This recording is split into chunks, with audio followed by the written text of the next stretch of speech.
चुगेगा दाना और कौवा मोती खाएगा। अभी साहब नहीं आए, चलो थोड़ा सा खैनी लगा लेता हूँ।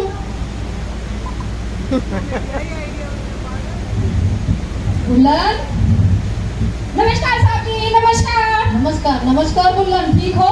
जी साहब जी ठीक हूँ। बैठ गई। बुल्लन, रजिस्टर कहाँ है? रजिस्टर दो। साहब जी ये ना रजिस्टर।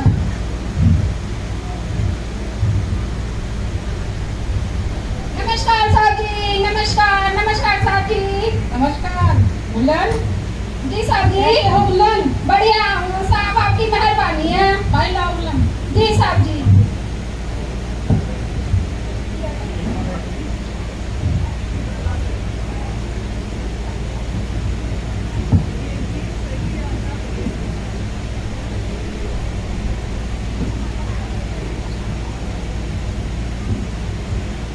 नमस्कार साहब जी, नमस्कार नमस्कार। बढ़िया हूँ साहब जी। नमस्कार नमस्कार बुल्लन, कैसे हो?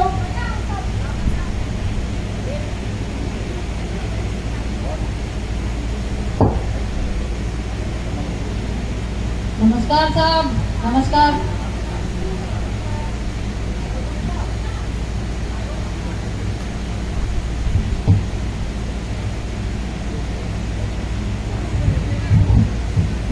और बुल्लन रजिस्टर लेकर आओ।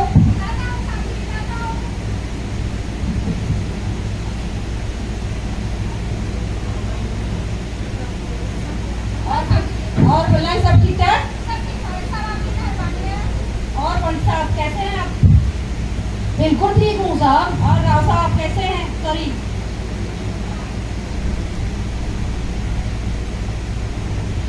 अरे पंडित साहब, ये सीसी में क्या लेकर आए हैं आप?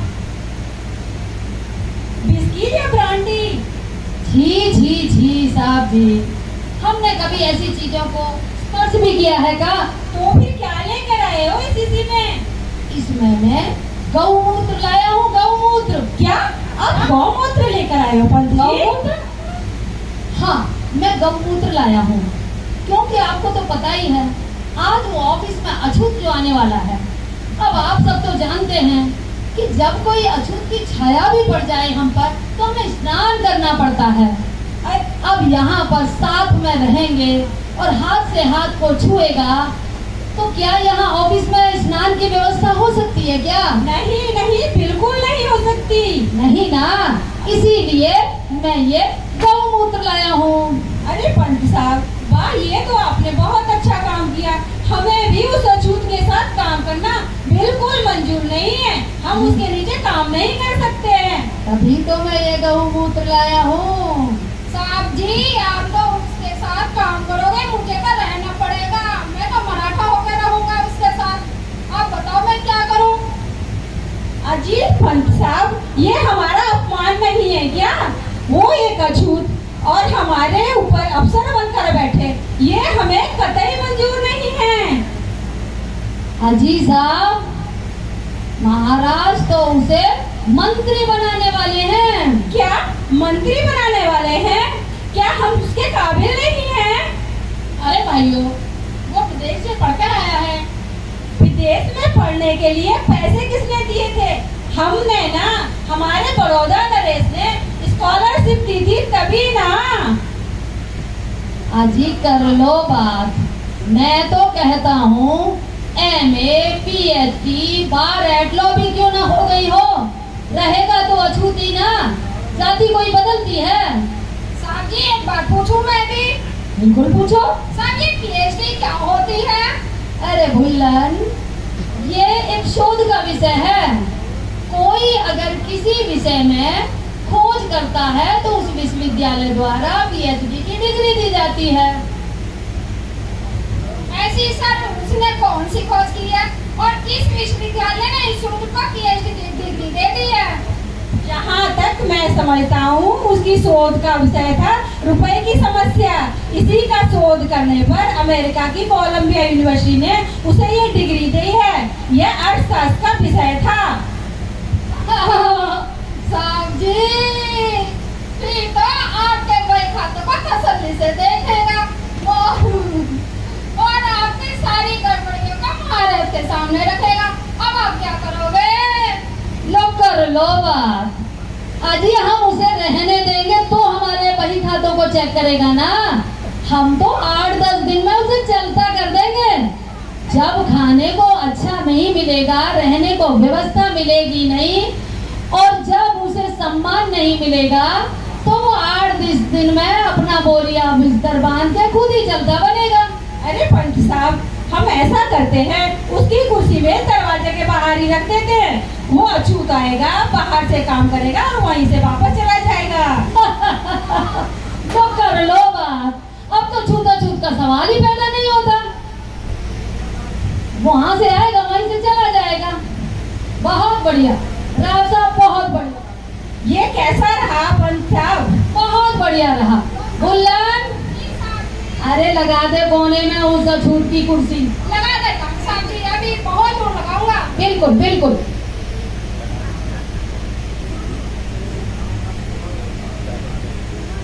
अब आने दो उन साहब को, देखते हैं कितने दिन टिकते हैं हमारे इस ऑफिस में। साहब जी बड़े साहब आए, जल्दी साहब जी, जल्दी जल्दी। बुल्लन, जी साहब। अरे ये कालीन तो रह गया, लपेट इसे जल्दी कर।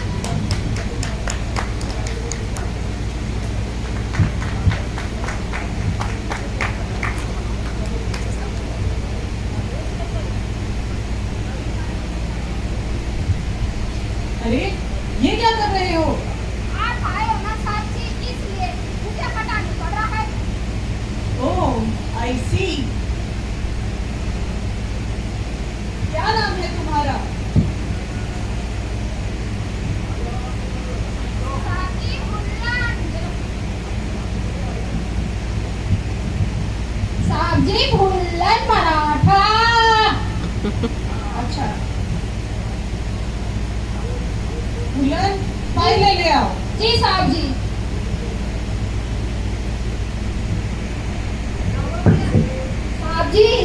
साहब जी फाइल मंगा रहे, फाइल देखा नहीं है।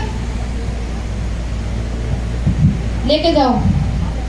ये लो, अभी आने की देर नहीं हुई, नया नया है ना, इसलिए अभी काम का जुनून चढ़ा हुआ। दूर से ही फाइल देना बुल्लन, कहीं छूत ना लग जाए तुम्हें। जी साहब जी, जी साहब जी। ये क्या तरीका है फाइल देने का? ठीक से नहीं दे सकते? साहब जी सॉरी सॉरी साहब जी, मैं साहब जी।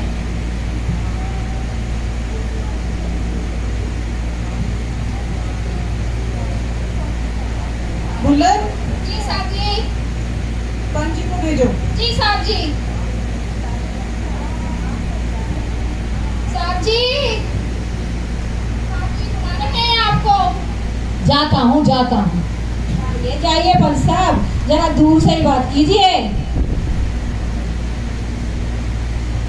जाता हूँ, देखता हूँ।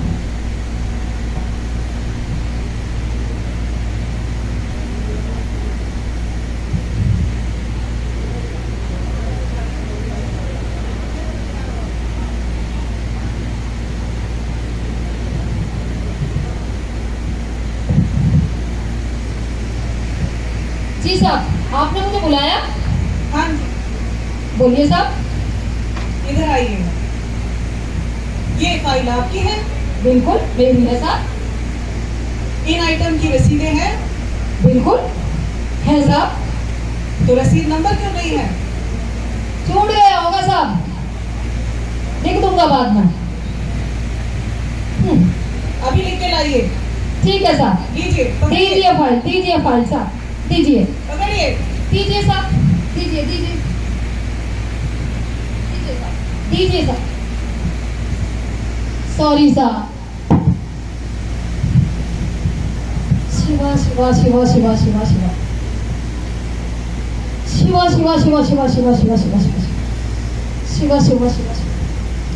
धर्म संकट में है भाइयों। शिवा शिवा शिवा शिवा। बुल्लन, जी साहब जी। जी को भेजो। जी साहब जी भेजता हूँ। साहब जी आपका नंबर आ गया, अब आपकी बारी है। ठीक है बुल्लन, जाता हूँ।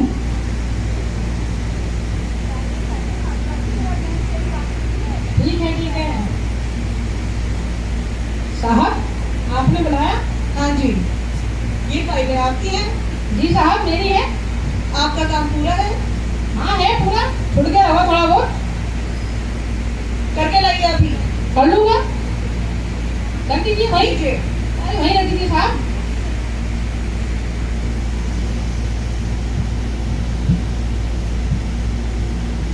बुल्लन, जी साहब जी। साबराव को भेजो। जी साहब जी भेजता हूँ।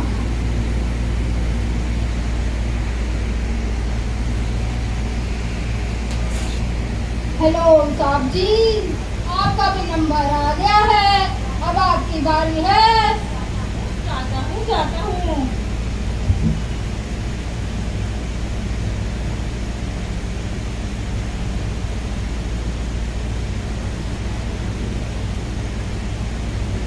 इस अछूत ने तो हमारे पूरा ऑफिस का क्रम लिस्ट कर दिया है। साहब जी, आपने मुझे बुलाया? हाँ जी, आप इस ऑफिस के हेड हैं। जी हाँ, मैं ही इस ऑफिस का हेड हूँ। हर महीने का काम पूरा हुआ कि नहीं ये देखना आपकी जिम्मेदारी है। जी मेरा ही है, बिल्कुल मेरा है। पिछले 3 महीने का काम पूरा क्यों नहीं है? वो छूट गया होगा साहब, पिछले महीने कुछ वाउचर मिले नहीं थे ना, इसीलिए रह गया होगा। कर लूंगा साहब पूरा मैं, अभी करके लाइए, समझे? कर लूंगा मैं, कर लूंगा। लीजिए। रख दीजिए भाई, ले लूंगा मैं। ये महाराज भी ना, इनकी वजह से हमें आज ये दिन देखने को पड़ रहा है कि सचमुच से वाला बड़ा है।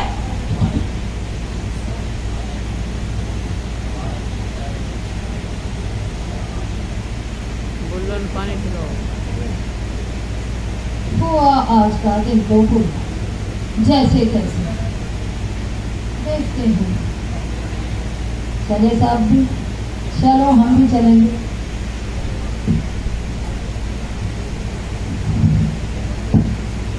लीजिए पाम जी, गौमूत्र लीजिए और कर लीजिए खुद को पवित्र।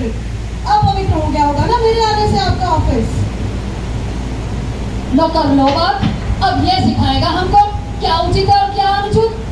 बुल्लन, ऑफिस में छिड़कते हैं पूरे में, गौमूत्र ले। अरे भुल्लर, हाथ मत लगाओ इसे, इसे अछूत ने छुआ है, ये तो अछूत हो गई है। लो कर लो बात, इसे कोई छूत लगती है? ये तो गऊ का है, आहा परम पवित्र है गौमूत्र। चलो मैं ही छिड़क देता हूँ, चलो मैं ही छिड़कता हूँ। साहब जी मेरे ऊपर भी। शिवा शिवा शिवा शिवा।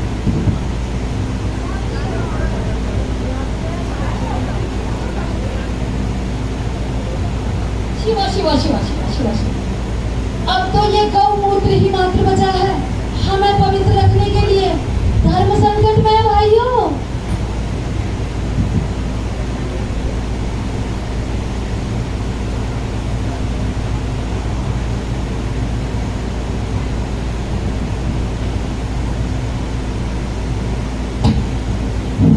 अरे पंत साहब, कुछ भी कहो, है तो बड़ा सुंदर, गोरा भी है, विद्वान भी है और बलवान भी है। अछूत सा तो बिल्कुल नहीं लगता ये। लगता है किसी साधारण की औलाद है, जिसे कभी अच्छा खाने को ना मिला हो, अच्छा पहनने को ना मिला हो, साफ पानी पीने को नहीं मिला हो। ऐसे समाज में ऐसा विद्वान कैसे पैदा हो गया? आज सबका क्या हो गया है साहब जी? उस अछूत के बारे में तारीफ कोई पढ़ने जा रहे हो, उसके फूले की तारीफ करे जा रहे हो, कभी फूलन की तो तारीफ नहीं की साहब। मुझे बहुत गुस्सा आ रहा है साहब जी। अरे चुप करो सबके सब, सारा वातावरण दूषित करके फेंक दिया, सांस लेना भी मुश्किल हो गया है। हाँ।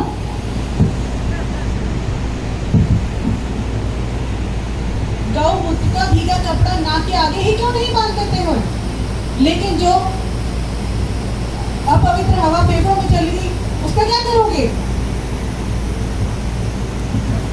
मुसलमान, सिख, पारसी, ईसाई सब धर्म चलते हैं तुम्हें। एक मेरे हिंदू होते हुए ही मुझसे क्या आपत्ति है तुम्हें? कौन सा धर्म ऐसा कहता है? देखिए साहब, धर्म के मामले में कुछ ना ही कहें तो अच्छा है।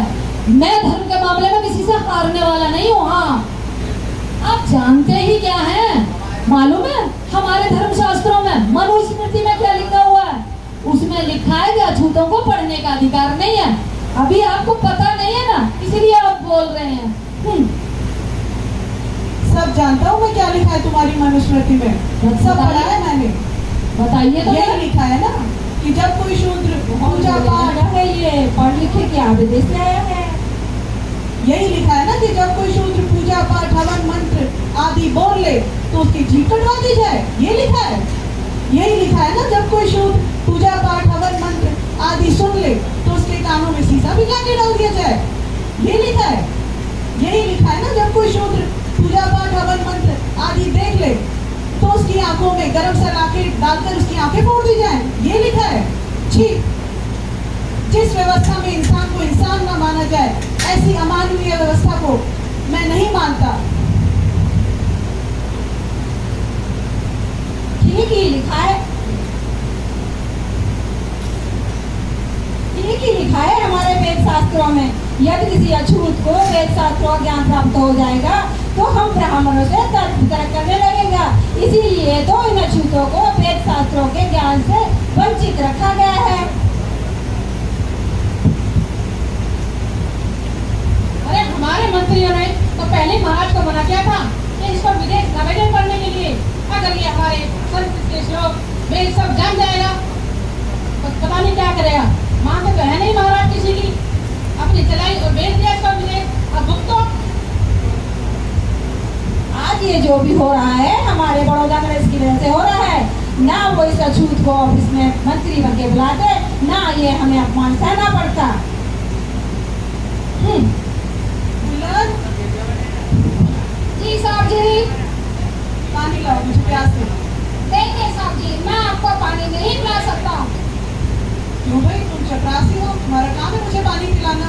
मैं तुम्हारा अफसर हूँ, पानी लाओ, मुझे प्यास लगी है। अक्सर होता क्या हुआ, वो तो शूटरी, मैं एक असली मराठा हूँ, मैं तुम्हें पानी नहीं पिला सकता। पानी पीना है तो खुद जाके ले लीजिए। ठीक है, खुद ही ले लेता हूँ।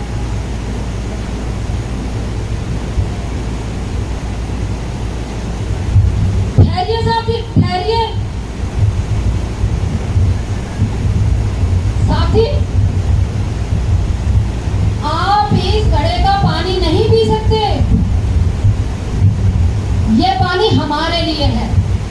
आप तो इस घड़े का स्पर्श भी नहीं कर सकते। ये पानी अछूतों के लिए नहीं है। हटो तुम, मुझे तुमसे कोई बहस नहीं करनी। ये पानी उन सभी लोगों के लिए जो ऑफिस में काम करते हैं।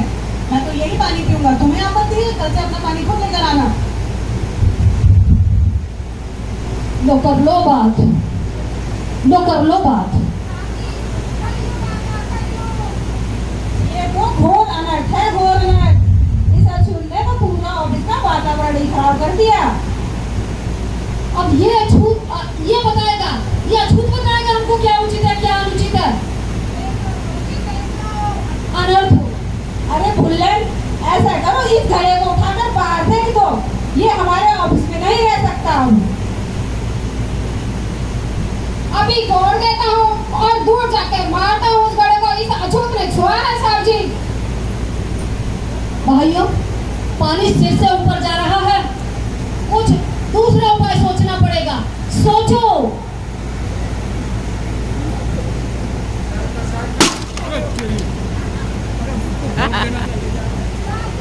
कोई बात नहीं, रहने दीजिए।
प्रतिदिन बाबा साहब के साथ 11 दिनों तक अपमानपूर्ण व्यवहार होता रहता है और जो लोग उनके सहकर्मी थे वे भी उनसे परेशान हो चुके होते हैं और वे कोई ना कोई उपाय ढूंढना चाहते हैं जिससे कि बाबा साहब को यहाँ से भगा सके।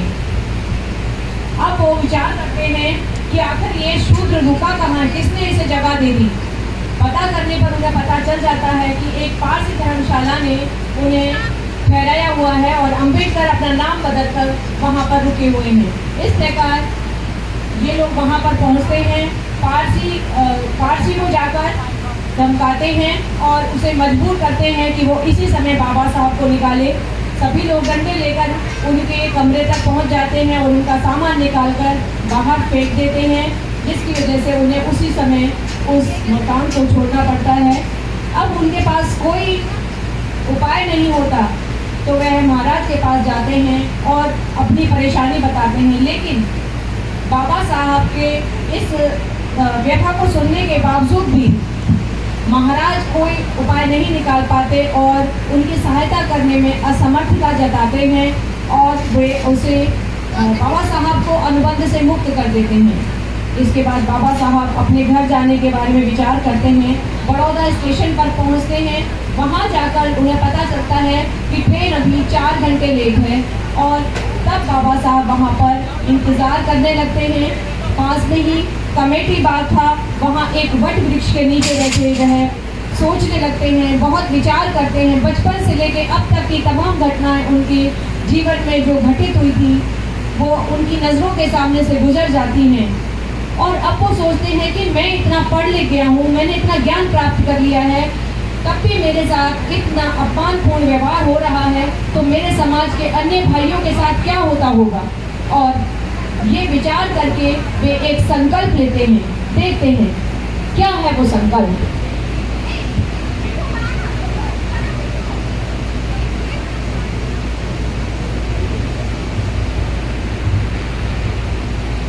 मैं मेरे 7 करोड़ भाइयों जिनके साथ पशुता का व्यवहार होता है, जिन्हें गुलाम बनाकर रखा है, मैं अपना पूरा जीवन उनकी गुलामी से मुक्ति के लिए लगाऊंगा और इस कार्य में किसी प्रकार का कोई समझौता नहीं करूंगा।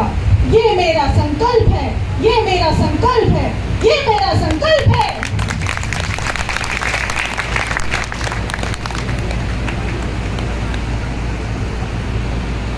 बाबा साहब ने ये संकल्प लिया और हम सभी जानते हैं कि बाबा साहब ने अपना संकल्प बखूबी पूरा किया। इसके लिए हम सभी बाबा साहब के शुक्रगुजार हैं। धन्यवाद।